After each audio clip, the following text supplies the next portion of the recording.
Hello friends, स्वागत है आप सबका आपके अपने चैनल पर।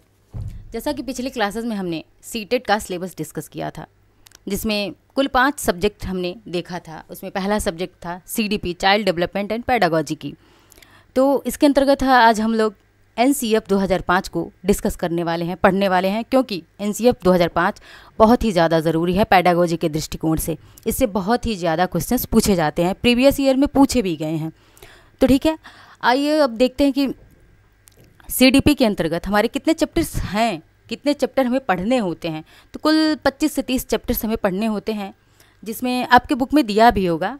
आप लोगों के पास अगर बुक है तो देख सकते हैं, अगर नहीं है तो कोई बात नहीं, हम पढ़ाएंगे इन सारे चैप्टर्स को आगे कवर करेंगे। तो ठीक, अब इसमें एक परिशिष्ट का भाग होता है, जिसके अंतर्गत भारत में शिक्षा व्यवस्था के टॉपिक्स दिए गए हैं। और उसमें जैसे SCERT, NCERT, NOS यानी कि national open school, RTE 2009 right to education 2009, NCF यानी कि नेशनल करिकुलम फ्रेमवर्क 2005 और NEP 2020 यानी कि नेशनल एजुकेशन पॉलिसी 2020 इत्यादि टॉपिक्स दिए गए हैं, जिसमें से हमें केवल और केवल 3 महत्वपूर्ण टॉपिक्स को ही कवर करना है। जैसे RTE 2009 हो गया, NCF 2005 हो गया और NEP 2020 हो गया। इससे ही प्रीवियस ईयर में क्वेश्चंस पूछे गए हैं, बहुत ज़्यादा पूछे गए हैं। तो इसी को हम टारगेट करके चलेंगे, लेकिन आज हम NCF 2005 को ही डिस्कस करेंगे। तो आइए शुरू करते हैं NCF 2005। देखते हैं कि इसके अंतर्गत हमें NCF 2005 में आगे क्या पढ़ना है, कैसे पढ़ना है, और प्रयास करिएगा कि NCF 2005 इसी वीडियो में आपको एकदम उंगलियों पे ही रट जाए, इसमें क्या है क्या नहीं है। अब देखते हैं राष्ट्रीय पाठ्यचर्या की रूपरेखा 2005, नेशनल करिकुलम फ्रेमवर्क 2005। अध्यक्ष की बात की जाए तो अध्यक्ष थे प्रोफेसर यशपाल। इन्होंने 1992 में इस चीज़ के अध्यक्ष बने थे। अब इन्होंने अपनी रिपोर्ट कब प्रस्तुत की, सबसे ज़्यादा ज़रूरी है, कभी पूछ ले कि रिपोर्ट कब प्रस्तुत करा, तो 1993 में इन्होंने 1 साल बाद अपनी रिपोर्ट प्रस्तुत कर दी थी। रिपोर्ट इनका क्या था, उसका शीर्षक क्या था, थीम क्या था इनकी रिपोर्ट का, ये ज़्यादा ज़रूरी है, ये पूछा गया है प्रीवियस ईयर में। तो इनका शीर्षक था कि शिक्षा बिना बोझ के, लर्निंग विदाउट बर्डन। शिक्षा जो दिया जाए बालकों को, उसका बर्डन कम कर दिया जाए, बस्ते का बर्डन कम कर दिया जाए। यही था इनका शीर्षक, थीम, जो कि पूछा गया है। इसको अभी इस वीडियो में ही तैयार कर लीजिए। आगे देखते हैं, NCF 2005 को मानव संसाधन विकास मंत्रालय, जिसे हम लोग शॉर्ट में MHRD मंत्रालय कहते हैं, जो वर्तमान में आज शिक्षा मंत्रालय हो चुका है, इसकी पहल पर NCF 2005 को तैयार किया गया था, बनाया गया था। NCF 2005 के उद्देश्यों के बारे में देखते हैं कि कितने उद्देश्य हैं NCF 2005 के। तो कुल 5 उद्देश्य थे। पहला कि ज्ञान को बाहरी जीवन से जोड़ा जाए, जो हम बच्चे को ज्ञान दे रहे हैं वो उसके बाहरी जीवन से जोड़ा जाए, उसके दैनिक जीवन से जोड़ा जाए। बच्चा जो कुछ भी सिर्फ और सिर्फ क्लासरूम में, स्कूल में ही नहीं, कि बच्चा बाहर भी जो कुछ सीख रहा है उससे उसके दैनिक जीवन से संबंधित करके, उससे रिलेट करके बच्चे को बताया जाए शिक्षा। दूसरा था रटने की प्रणाली। यहाँ पे थोड़ा हमने मिसप्रिंट हो गया है, यहाँ पर रटनी रहेगा, रटने की प्रणाली को खत्म कर देना, रटने की। अभी इस पे बल किसने दिया था सबसे ज़्यादा कि रटने की प्रणाली को खत्म करना? NCF 2005 से पहले भी रविंद्रनाथ टैगोर, जिन्हें गुरुदेव कहा जाता है, इन्होंने ही सबसे पहले रटने की प्रणाली को खत्म करने का आह्वान किया था। इन्होंने कहा था कि जो रटने की प्रणाली है, तोते की तरह बच्चे को रटाया जाता है, इसको खत्म करो। इसका इन्होंने घोर विरोध करा था, और इसी बात को NCF 2005 ने कंसीडर करा। NCF 2005 में कहा गया कि जो बच्चे को रटने पर ज़्यादा बल दिया जा रहा है उसको ख़त्म करिए और बच्चे को व्यवहारिक ज्ञान दीजिए। व्यवहारिक ज्ञान देने पर बल दिया गया। तीसरा पॉइंट है कि शिक्षा पाठ्य पुस्तक केंद्रित ना हो। मतलब कि पाठ्य पुस्तक केंद्रित का मतलब एक तरह से हो गया कि शिक्षा जो है टीचर सेंटर्ड ना हो, शिक्षक केंद्रित ना हो, बाल केंद्रित होना चाहिए, चाइल्ड सेंटर्ड होना चाहिए। जिससे चाइल्ड सेंटर्ड होने से ये रहेगा कि बच्चे को अधिक से अधिक सीखने का मौका मिलेगा, अवसर मिलेगा, और बच्चे का विकास भी अच्छे से हो सकेगा। अब चौथा पॉइंट आता है कि कक्ष को गतिविधियों से जोड़ा जाए, एक्टिविटीज़ करवाया जाए बच्चों से। जो भी बच्चे को पढ़ाया जाए उससे एक्टिविटीज़ भी करवाया जाए, गतिविधियाँ भी करवाई जाए बच्चे को। एक्टिविटीज़ में जैसे कि PT हो गया, अंत्याक्षरी वगैरह होता है, खेल खिलाए जाते हैं बच्चों को, ये सब एक्टिविटीज़ करवाया जाए बच्चे को। बच्चा भी हमारा छोटे बच्चे होते हैं, 1 to 5 के बच्चे होते हैं, तो वो बच्चे जो है एक्टिविटीज़ में ज़्यादा इंटरेस्ट लेते हैं, करके सीखने में ज़्यादा इंटरेस्ट लेते हैं, तो इस पर बल दिया गया एनसीएफ 2005 में। अब 5वां पॉइंट आता है, राष्ट्रीय महत्व के बिंदुओं को पाठ्यक्रम में शामिल किया जाए।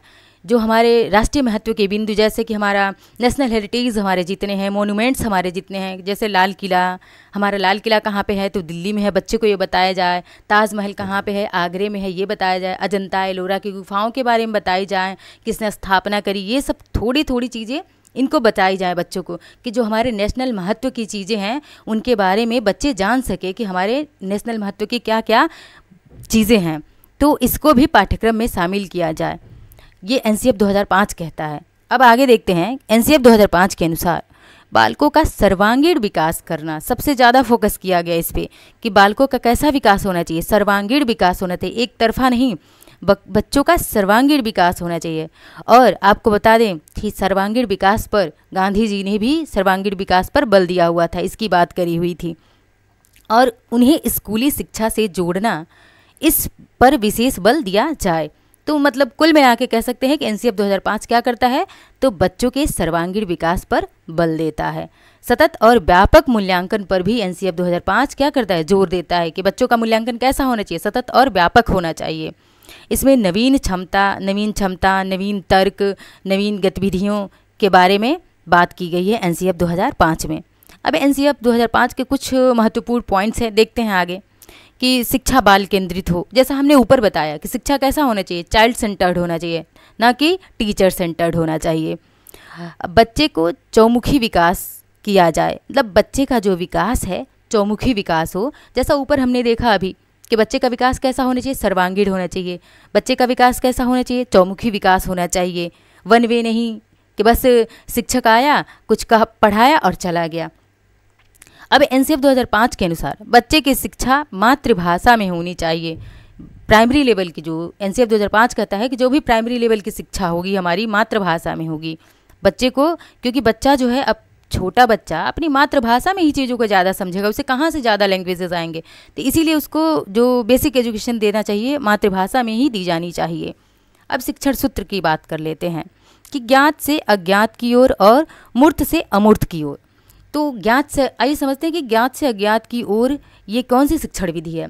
इसमें शिक्षक को ये चाहिए कि सबसे पहले क्लासरूम में आए और बच्चे ने जिस भी सोर्सेज से, जिन भी सोर्सेज से उसने अपनी ज्ञान को अर्जित करा है, उस ज्ञान को ही हम पूर्व ज्ञान कहते हैं। तो शिक्षक को चाहिए कि सबसे पहले उस बच्चे का पूर्व ज्ञान जाने, उसका पूर्व ज्ञान क्या है, और उस पूर्व ज्ञान को जानने के बाद बच्चे को कुछ नवीन ज्ञान दे, कुछ नया ज्ञान दे, उससे जोड़कर, यही हमारी ज्ञात से अज्ञात की ओर विधि है। अब शिक्षा का वातावरण कैसा होना चाहिए, तो शिक्षा का वातावरण तनाव मुक्त होना चाहिए। तनाव मुक्त वातावरण होगा, शांत वातावरण होगा, तभी जाके एक बच्चा जो है अच्छे से सीख पाएगा और बच्चे का चौमुखी चौतरफा विकास हो सकेगा, जिसे बालक अच्छी शिक्षा प्राप्त कर सके। जरूरी भी है ये तनाव मुक्त वातावरण, क्योंकि कोई भी तनाव मुक्त वातावरण रहेगा, शांत वातावरण रहेगा, तभी शिक्षा ग्रहण कर सकता है, अच्छी शिक्षा। बालक को सक्रिय और रचनात्मक बनने का अवसर देना चाहिए। ये बहुत ही ज़्यादा इम्पॉर्टेंट लाइन है। इससे एक्चुअली सक्रिय, रचनात्मक, ये सब टैग वर्ड्स हैं। इससे क्या होगा कि पेडागोजी के क्वेश्चंस बनेंगे। तो बच्चे को सक्रिय, कैसे बच्चे को जो एक्टिव बनाया जाए, कैसे बच्चे को जो है रचनात्मक, क्रिएटिव बनाया जाए, ये सब चीज़ें जो है एनसीएफ 2005 में कहा गया कि बालक को ज़्यादा से ज़्यादा सक्रिय, रचनात्मक बनने का अवसर दीजिए। एनसीएफ 2005 के अनुसार शिक्षक जो है क्या है, ज्ञान का स्रोत नहीं है, ज्ञान का पुंज नहीं है, बल्कि वह एक सुगम करता है कि जो भी हमारा पाठ्यक्रम है, जो भी चीज़ें हैं बच्चे को पढ़ानी है, उसको जो है एक सुगम करके, सरल करके बच्चे को बताएगा, ना कि खुद ही ज्ञान का पुंज बन जाएगा कि मुझे बहुत आता है और बच्चे को बस डायलेक्टिक मेथड से पढ़ाते जाओ और बच्चा कुछ समझ ही ना पाए, क्योंकि डायलेक्टिक मेथड में बच्चा इनएक्टिव हो जाएगा। तो इसीलिए शिक्षक क्या होगा, एक सुगम करता होगा, ज्ञान का स्रोत नहीं होगा, जो चीज़ों को सरल करके बच्चों को क्या करेगा, बताएगा, समझाएगा। एनसीएफ 2005 में यह कहा गया कि शिक्षक को प्रत्येक बच्चे के सीखने के का अपने हिसाब से अवसर देना चाहिए। मतलब कि एनसीएफ 2005 में यह कहा गया कि शिक्षक को प्रत्येक बच्चे को, यहाँ पे हमने मिसप्रिंट हुआ है, को लिखना चाहिए था, कि प्रत्येक बच्चे को सीखने का अपने हिसाब से अवसर देना चाहिए।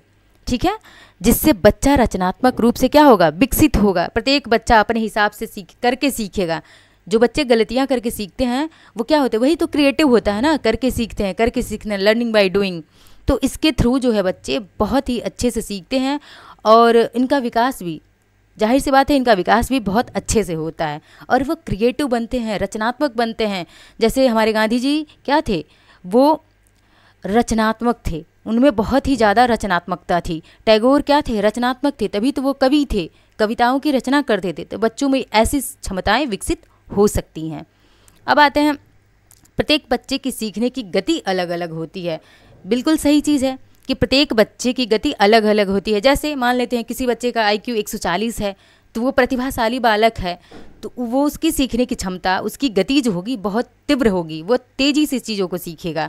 लेकिन जिस बच्चे की जो है IQ 90 है, 100 है, वो चीज़ों को बहुत ही थोड़ी धीमी गति से सीखेगा कंपेयर टू 140 की जो IQ वाले बच्चे हैं। तो इसीलिए प्रत्येक बच्चे की सीखने की क्षमता क्या क्या होती है, इनकी गति अलग अलग होती है और इस चीज़ को ध्यान में रखकर ही एक शिक्षक को आगे बढ़ना चाहिए।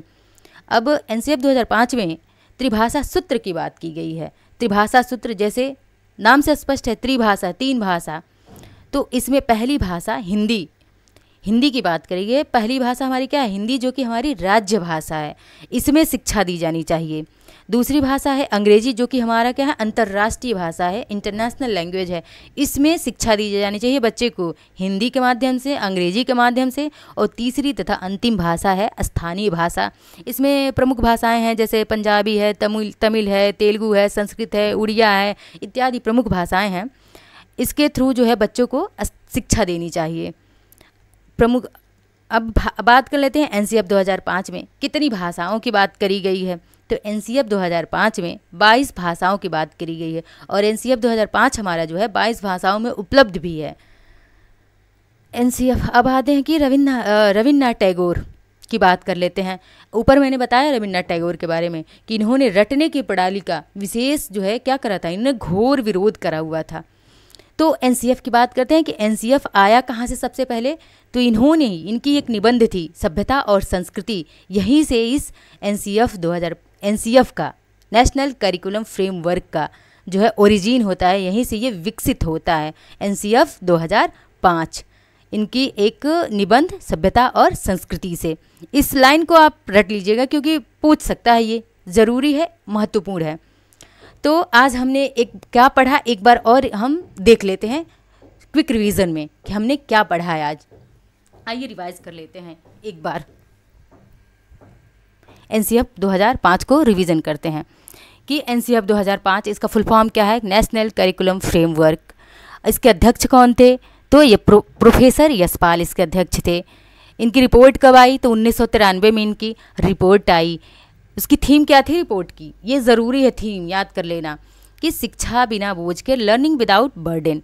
और एनसीएफ 2005 किस मंत्रालय की पहल पर आया, तो पहले एमएचआरडी मंत्रालय था, आज शिक्षा मंत्रालय हो गया है। इसके 5 उद्देश्य हैं, ज्ञान को बाहरी जीवन से जोड़ा जाए, रटने की प्रणाली को खत्म कर दिया जाए, शिक्षा पाठ्य केंद्रित ना हो, चाइल्ड सेंटर्ड हो, कक्षा कक्ष को गतिविधियों से जोड़ दिया जाए और राष्ट्रीय महत्व की बिंदुओं को पाठ्यक्रम में शामिल किया जाए। बच्चे के सर्वांगीण विकास पर ज़्यादा बल दिया है एनसीएफ 2005 ने। सतत और व्यापक मूल्यांकन की बात करता है हमारा एनसीएफ 2005। और बच्चे में नवीन ज्ञान, नवीन क्षमताओं का विकास करना है। उसके बाद से शिक्षा कैसी होनी चाहिए, तो बाल केंद्रित होनी चाहिए, बालकों का चहुमुखी और सर्वांगीण विकास की बात करता है। एनसीएफ 2005 कहता है कि शिक्षा, बच्चे की जो भाषा मातृभाषा होनी चाहिए। शिक्षण सूत्र की बात करें तो ज्ञात से अज्ञात की ओर, मूर्त से अमूर्त की ओर होना चाहिए। वातावरण जो शिक्षा का है तनाव मुक्त होना चाहिए। और फिर बालकों को ज़्यादा से ज़्यादा सक्रिय और रचनात्मक बनाने पर जोर देना चाहिए।